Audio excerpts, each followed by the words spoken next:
Саламатсыздар, урматтуу мекендештер. Кыргызстандагы болуп жаткан соңку кырдаалдар боюнча бүтүн Кыргызстан саясий партиясынын активисттери, деги эле ушул коомдук активисттер, жарандык активисттер, ушул өкүлчүлүк, деги эле ушул мигранттардын арасынан бир пикир билдирип, өзүңөрдүн оюңарды айтып койбойсуңарбы деген бир суроо талаптар болуп жаткандыгынан улам байланышып жатам сиздер менен. Жогоруда мен белгилеп койгон тема боюнча Жапаровдун жалганы, деги эле коомдогу талаштуу маселелер боюнча өзүмдүн пикиримди айтып коеюн деп атам. Эмне себептен Жапаровдун жалганы деп атам? Буга чейин, шайлоого чейин Садыр Жапаров көп маселелерде жалган сүйлөдү, жалган айтып жатат десем, аны өзгөчө бир кандай десем, персона катары кабыл алып, аны деген абдан бир башкача фанатизм менен колдогондор бизди болуп көрбөгөндөй каралап, аябай жаман бир сөздөрдү айтып, болуп көрбөгөндөй фейктер, троллдор иштеди. Мейли эми ал деген ар бир эле шайлоодо боло турган процесс, боло турган көрүнүш. Ал эми азыр Садыр Жапаровдун иштеп жатканына бир айдын убактысы болуп жатат. Бир айда эмне маселени чечти?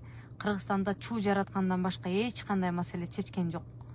Өзү айтмакчы, кумтурду иштетип жаткан канадалыктарды мына президент болуп олтурду. Шага эле дүйнөлүк сотко биздин экологиябызды ушулар талкалады деп сотко бербейби? Ага ким тоскоолдук кылып атат? Болуп көрбөгөндө бийлик колунда. Куда сөөгү, тааныштары, партиялаштары, достору бар жогу бийликте. Ага ким тоскоолдук кылып атат? Мына муфтий боюнча дагы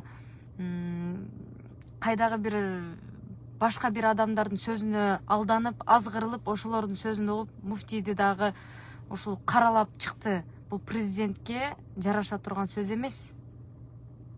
Урматтуу мекендештер, биздин башыбызга кылыч келип атса дагы чындыкты айталы. Чындыкты айткандан кайтпайлы. Биз чындыкты айтпасак, эч качан коом оңолбойт. Мага мына бир тобуңуздар жазып атасыздар. Убагында чындыкты айткан экенсиң, кечирип кой, сени аябай жек көрүп жүрдүм эле, жаман көрүп аттым эле деп. Мен бир-эки эле адам жазабы деп ойлосом, күн сайын 2-3 адам жазып кайрылып жатасыздар. Садыр Жапаров менен 5 жыл иштешкен адам катарында анын деңгээлин, иш алып бара албайт экендигин, президенттикке даяр эмес экендигин баамдап билүү үчүн япониялыктардыкындай мыкты мээнин деле кереги жок. Ошол эле Бурканов деби, башка деби, ошолордун сөзүнө жетеленип, өзүнүн башы менен иш кыла албаган президент кантип мамлекетти өнүктүрө алат? Мындай ой жүгүртүп көрбөйлүбү? Суроо салып көрбөйлүбү? Өзү маселени чече албаган, жанындагы адамдарга кулак салып, өзү башын иштете албаган адам кантип президент болуп отурат? Баягы эле ошол эле Раим Матраимов боюнча КТРКдан биз жаштар дебатка чыкканда, мына Ата Мекен партиясынан чыккан Тилек Токтогазиев кече убактылуу министр болуп колдонулуп туруп ыргытылды. Лимонду сыгып сиздерге көрсөткөн Матраимовду биз ушинтип туруп акчаларын мамлекетке өткөрүп алабыз деп. Кана? Ошондо да мага суроо бердиңиздер эле, эмне үчүн сен Матраимовду айткан жоксуң, эмне үчүн сен деген Асылбек Жээнбековду айткан жоксуң деп. Болгону ал мезгилде Матраимов өзүнүн күнөөсүн мойнуна ала элек болчу, сот чечим чыгара элек болчу. Сот чечим чыгарды. Матраимов өзүнүн күнөөсүн алды. Мен мамлекеттен ушунча акча алганмын деп. Бирок күнөөсүн алганда анын мамлекетке төккөн акчасы анын бир квартирасына да тең келбей атат. Ошого окшогон уурулардын айынан, көпөстөрдүн айынан биз чет мамлекетте тентип жүргөнүбүз калп эмес да. Садыр Жапаровдун кеңешчисимин деп мактанган Акылбек Жапаров айтып атпайбы? Чек аралардагы контрабанда токтосо, мугалимдер кеминде $500 баштап $800 чейин айлык алат деп. Урматтуу мугалимдер, мына саламаттыкты сактоо кызматкерлери, силердин ырыскыңарды талап тоноп жегендер мамлекетке эч кандай бир акча кошпой, Ошентип Садыр Жапаров менен достошуп чыгып кетип атат. Жана Али Токтокунов айтмакчы, дары уурдап качкандар камалып атат 5 жылга. Ушул нерсе туурабы? Калыстыкпы бул?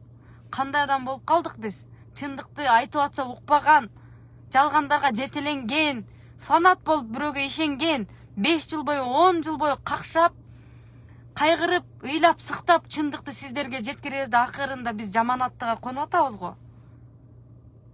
Саясат боюнча дегеле бир мына Кыргызстанда болуп аткан коомдук жагдай боюнча оюн пикирин билдире албаган бакырчактар чыгып туруп эле сиздердин оюңуздарды буруп кетип аткандыгы канчалык деңгээлде туура? Эмне үчүн биз ой жүгүртпөйбүз? Пикир билдире турган болсок, биздин айта турган сөзүбүз көп. Болгону жалгандарга жетеленбейличи, өзүбүз ой жүгүртүп көрөлүчү. Мына чек ара маселесинде болуп көрбөгөндөй аябай чыр чыгып атат. Ошону чечип коелу, чек араны чечип коюш маселе эмес деп Садыр Жапаров кыйкырчу эле. Кана деңгээли жетпейт, ошон үчүн чечип кое албайт. Тажик тараптагы, өзбек тараптагы тоготпойт. Мына ошон үчүн дагы тоготпогондугу үчүн, президентти дагы тоготпогон үчүн, өкмөттү да тоготпогон үчүн каалаганын калчап жерлерибизди басып келе жатат. Адамдардын өмүрүн албай, ок атпай бир маселени чечип кое турган азаматтарды биз колдой албайбыз, коргой албайбыз. Биздин кайгыбыз ошондо. Ошондуктан урматтуу мекендештер, келиңиздер ынтымак менен бир жакшы ой жүгүртүп, анан кийин биргеликте чечели. Акыркы үмүтүбүз Садыр Жапаров, ушуну шайлайбыз дедиңиздер эле. Акыркы үмүт деп сүйлөбөңүздөр. Садыр Жапаровдун ошол эле уурулар менен, көпөстөр менен кучакташып, соодалашып алганын айткандар көп. Ал эле эмес, кечээ эле ажы болуп жүргөн мыкты журналист Мыктыбек Арсанбек айтса дагы аны да жаман көрүп тепкиледиңиздер. Бактыбек Калмаматовду канчалык кылдыңыздар? Адахан Мадумаровду канчалык караладыңыздар? Ошо каралагандарга ишенип олтурдуңуздар. Кичине ой жүгүртүп анан иш кылалы. Ушундай бир азаматтарды иштетип калалы. Ой жүгүртөлү. Бизге маселени чече ала турган, билими бар, мамлекеттик деңгээлде биздин абийирибизди төкпөй, кайра бизди сыймыктана ала турган бир азаматтарыбыз турганда, ошо каяктагы ууруларды угуп, ошолор менен кучакташкандарды колдобойлу. Чындыкты ар дайым бетине карап айталы. Сак саламатта болуңуздар.